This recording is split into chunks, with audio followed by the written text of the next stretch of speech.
Hey MSC fans, let's go over the ships that are going to be deployed for the 2025 and 2026 cruise year. Hi, this is Kimberly with Kimberly Cruises, and I want to give you the update of all the beautiful MSC ships that you can cruise on for next year. Let's start with the Port of Miami. First, we have the brand new MSC World America. That luxurious behemoth is making its maiden voyage in April 2025 with room for a whopping 6,700 plus guests. It has an LNG environmentally friendly engine, an over-the-water swing ride, and it really stands out in the market. I'm not booked yet, but believe me, that's on my wish list for the upcoming 2025 cruise bucket. MSC Seaside. I had a wonderful experience on that ship. I fondly call it the silver shiny ship for its sleek modern interior. I did go on that ship to Puerto Rico, and it was a great experience. It was launched in 2017, and it has a capacity of about 5,300 guests. It is very modern and classic, and definitely worth a short trip to the Bahamas or a 7-day cruise to the Western Caribbean. And then my fave, the MSC Divina. I love the Divina. It was named for the screen legend Sophia Loren, part of the Fantastica class, and launched in 2012. It's just the right size with 4,000 guest capacity. It was the first MSC ship that I sailed on, and I have been on that ship 5 times. You can say that I'm endeared to it. My last cruise aboard the Divina was an 18-day back-to-back to the Bahamas and the Western Caribbean. And I'm actually cruising aboard the Divina again on January 31st, 2025. I'm taking my family on a cruise, and for my daughter-in-law, it will be her first one. Now let's go to Port Canaveral, Florida. The MSC Seashore, sister ship of the Seaside, was launched in 2021. It holds about 5,300 passengers.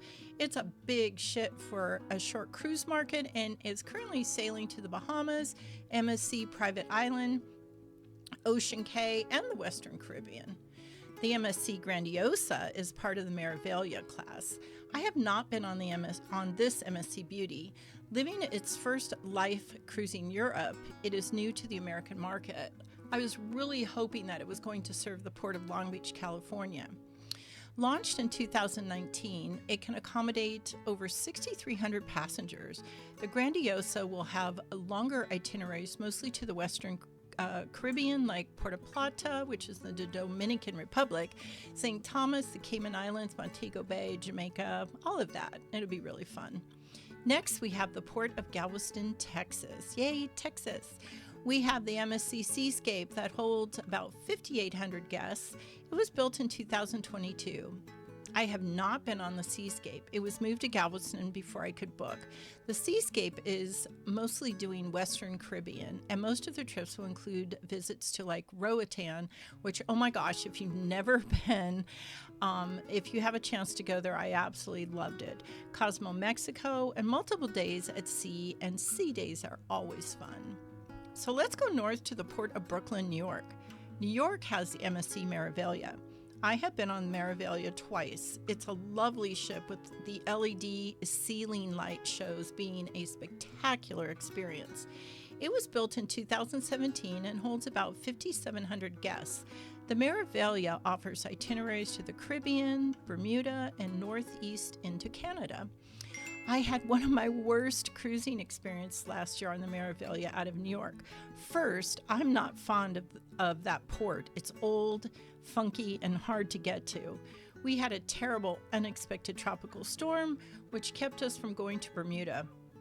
Instead, we just cruised around the ocean amidst the high seas, and of all things, we went to Port Canaveral.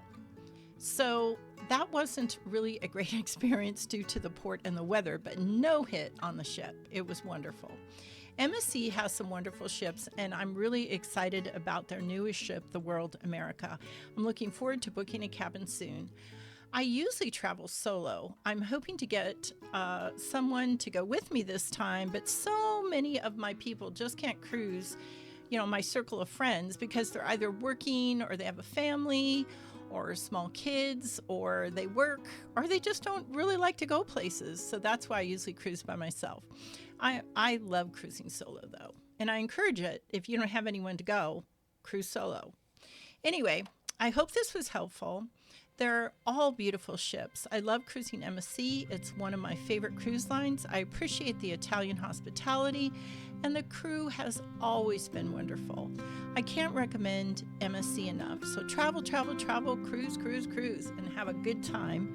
Thanks. I'll be back with more about my adventures on the MSC fleet.